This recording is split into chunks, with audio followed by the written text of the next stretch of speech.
Hello, folks. This is a review of the final chapter in Karen Seccombe's book, So You Think I Drive a Cadillac. And in this, she pulls together a lot of her thoughts from the studies that she did with the populations that we've been reading about during the course of the semester in this book. She really kind of looks at this in her conclusion as a problem about how we view women and motherhood and work, and this is the focus of most of this chapter. She reminds us that poverty and welfare are viewed as personal problems, not social problems that come out of the structure of our society.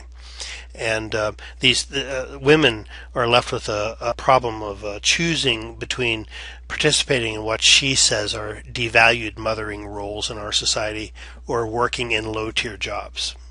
Working as a single parent for women who are living in poverty is more difficult than it is for the average woman working as a single parent.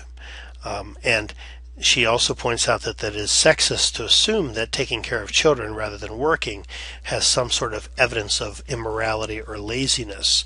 And these are some of the things that she points out surface when individuals talk about welfare recipients.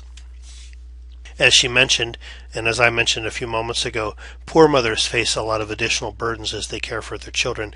You'll remember from earlier chapters where she was talking about having to work jobs that have these odd hours and maybe not having public transportation available or having daycare services available or having reliable babysitters that will take care of things on the weekends or late at night and things like that.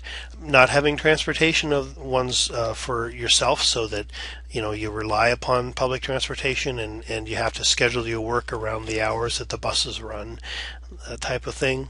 Not having washer and dryer at home and having to go to the laundromat, not being able to drive to the grocery store sometimes, and so therefore having to shop at the neighborhood convenience store, which is closer, paying more for those things than you would pay at the grocery store. All of these kinds of things are additional burdens for poor mothers. Most of the recipients in her study expressed a strong desire to work, but many of them recognized that the types of job available in the low-tier workforce did not provide the necessary security to make doing that a rational choice if they were looking after the welfare of their children. Part of the issue, of course, is that men's average wages nearly always exceed that of women's, and that if women earned the same wages as men, many of those individuals would rise out of poverty just for that reason alone. So again, a structural reason why poor women are poor. Historically, women are called upon to work when the men can't or won't because of pay. Sometimes women are passed over for promotions because men are seen as the primary breadwinner, that they have a family to support, and women supporting families just not seen as taken as seriously. Now you'll remember from earlier chapters in the semester we talked about how at different times historically women are pulled into the workforce when their men are away, like in war or something like that, and at times when the jobs were needed for men when they returned from the war or during the Great Depression, women were pushed out of the workforce again, and there were all sorts of pressure put on them to stay out, psychological pressure, blaming juvenile delinquency on working mothers, that kind of thing. And so Karen Seccombe says that there was another round of that in recent history, that in the 1990s, as the economy expanded during the Clinton administration, all of a sudden there was a whole new area of jobs opening up in the service sector.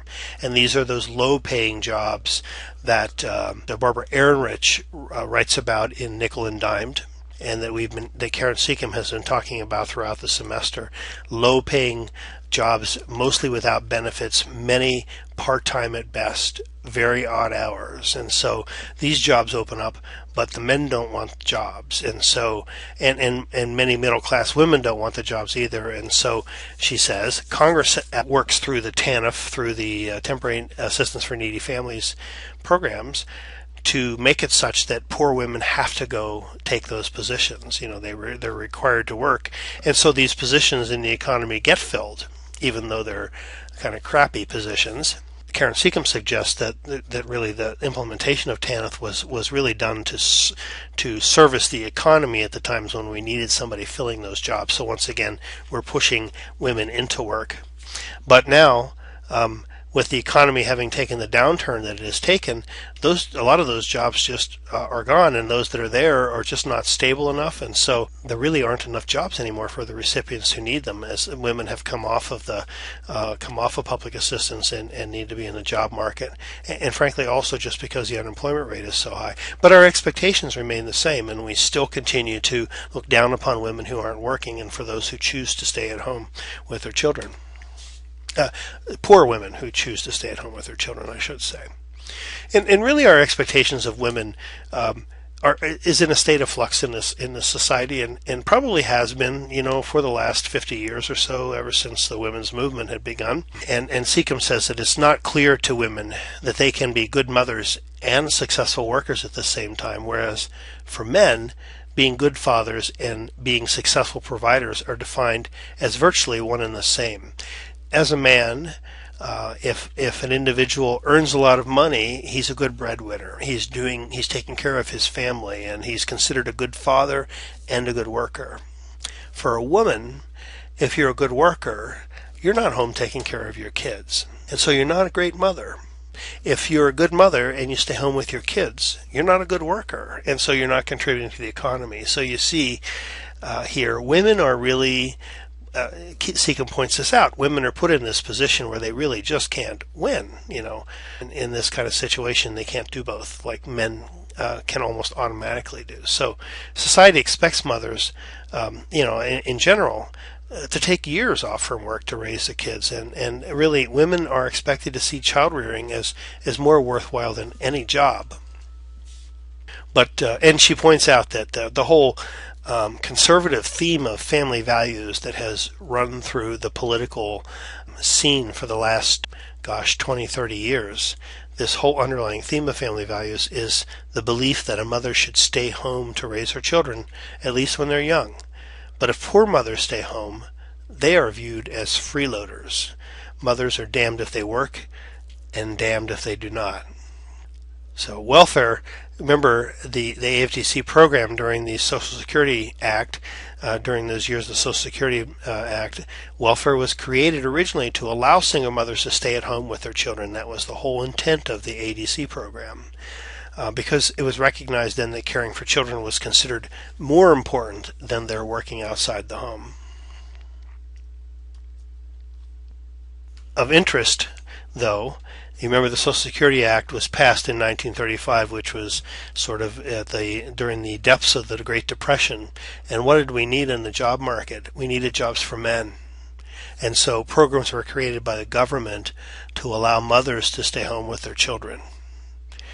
You see how the social welfare system then shapes what they do and they don't do, not so much about the welfare of children, not so much about the welfare of recipients, but really what the economy needs. The economy needed mothers out of the workforce during that period of time so men could have those jobs, and so the government implements programs so mothers can stay home during the Social Security years. But now, as Seccombe pointed out, just within the last 20 years, the trend was quite different, and so the program becomes much more punitive and requires mothers to work.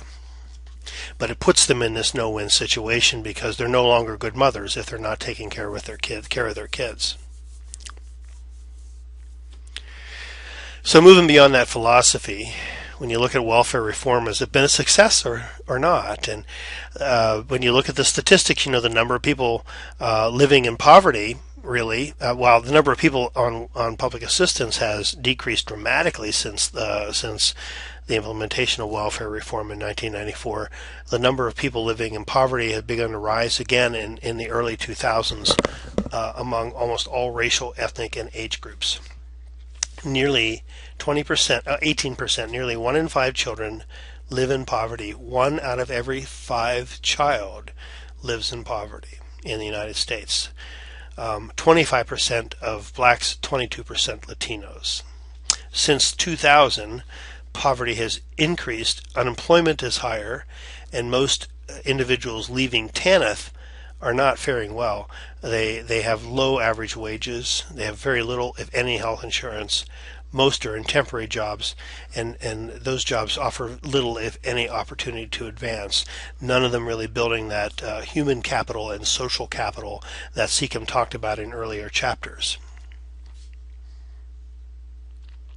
The problem with welfare, she says, does not really lie within the welfare system. The real problem lies with the structure of low-wage work in the United States. Indeed, the welfare system actually works well compared to low-wage work for these families. Seccombe goes on to say that the real way to eliminate the welfare problem is to restructure or enhance in the lowest tiers of the labor market, restructure or enhance jobs in the lowest tiers of the labor market, rather than trying to force people off a system that, even with its faults, is a recipient's logical refuge. Families who work in the low-tier job market are at risk, live paycheck to paycheck. And it just takes one unexpected event to occur to push them over the edge.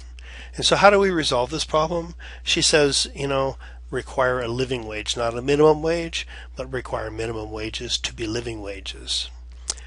To require and offer health insurance for everyone, and to guarantee affordable quality child care. And those are two pieces. Well, first of all, that there's not enough child care to begin with. Secondly, though, make it affordable. And thirdly, be sure that there's quality child care, because we don't want to leave our children in the care of someone we're not sure can take care of them properly. Our poverty rate exceeds those of other high-income countries. The poverty rate for United States children is 2 to 4 times higher than other countries' children. And our vulnerable families fare much worse in our nation than they do in other countries. These are pretty terrible statements for a wealthy nation. In comparison to other countries, no means testing for a variety of different programs in most of the other industrialized nations around the world. And just listen to these universal kinds of benefits that are available to individuals in most other countries around the world. Family allowances, a guaranteed income. If you have children, you get money from the government because the government knows you need it. Doesn't matter how much money you make, you get an allowance. Birth grants, so that maybe some extra money around the time of the birth of a child. School grants, like I had mentioned, Denmark, for instance, where individuals can go to school and get money from the government while they're in college, to support them and to take the burden off of families of supporting these young adults, to encourage young adults to get more higher education. It's only going to benefit the society. Child care, child rearing allowances in some countries. If you don't want to work, rather than having allowance to pay for someone else to care for your child, you can get an allowance to stay home and take care of your children.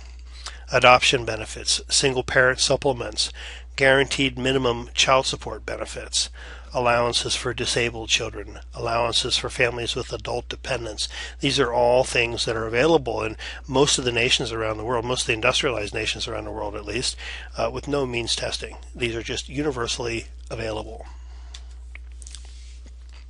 Virtually all industrialized countries have universal health insurance systems. This is an important thing to think about during the debate about national health care in the United States. Virtually all industrialized countries have universal health insurance systems, of course, except for us. These systems are financed by progressive forms of taxation. Those who earn more pay more in taxes. And these countries have these programs because residents favor structural explanations for inequality over individual explanations by a wide margin.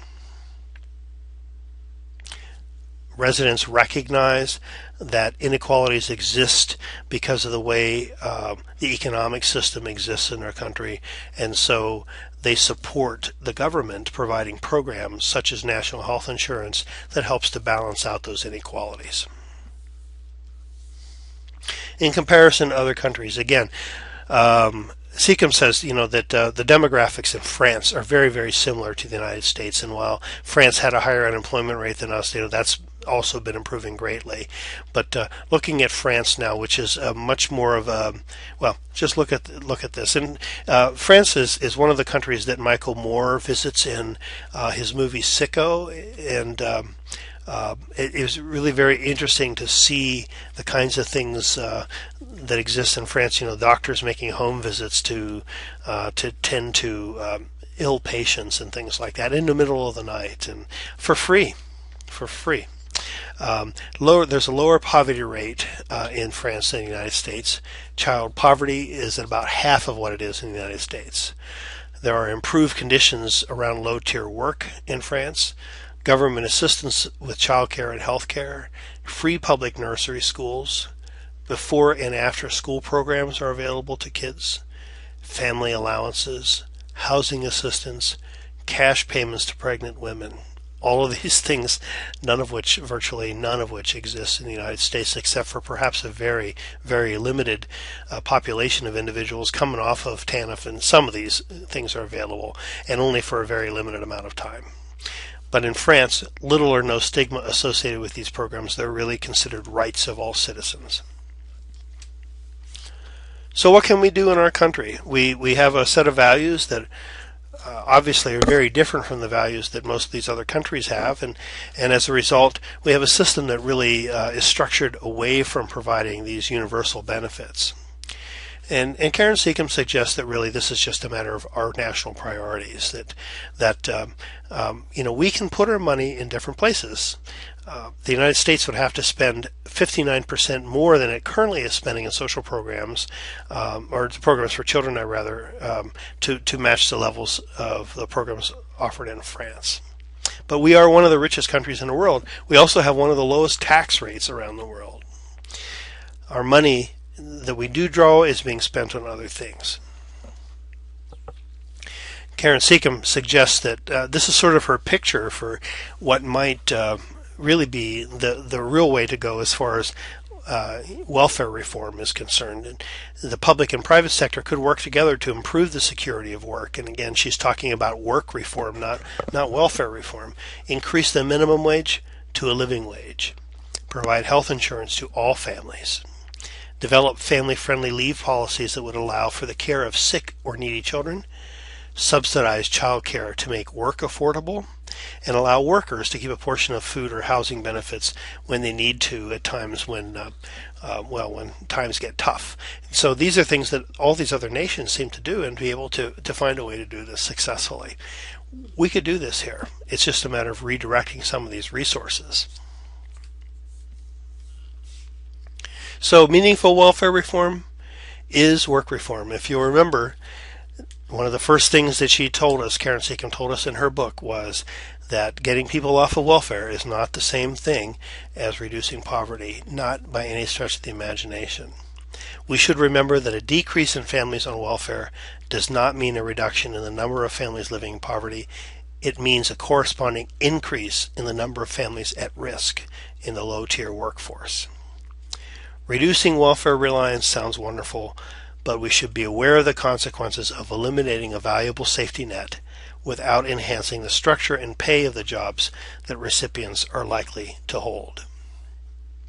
Here's her picture for the future, and it's something that really is a very attractive kind of thing, and as we read this chapter, it seems very doable and very possible, but we have to reorder our priorities and kind of rethink some of the values that we have in America if we're ever going to achieve this. So write to your congressman, start talking to your legislature if you see the sense in this, and maybe change could happen. With that, I'll say thank you, and once again, I hope the semester has been useful for you, and our paths cross again at some point in the future. Take care, everyone.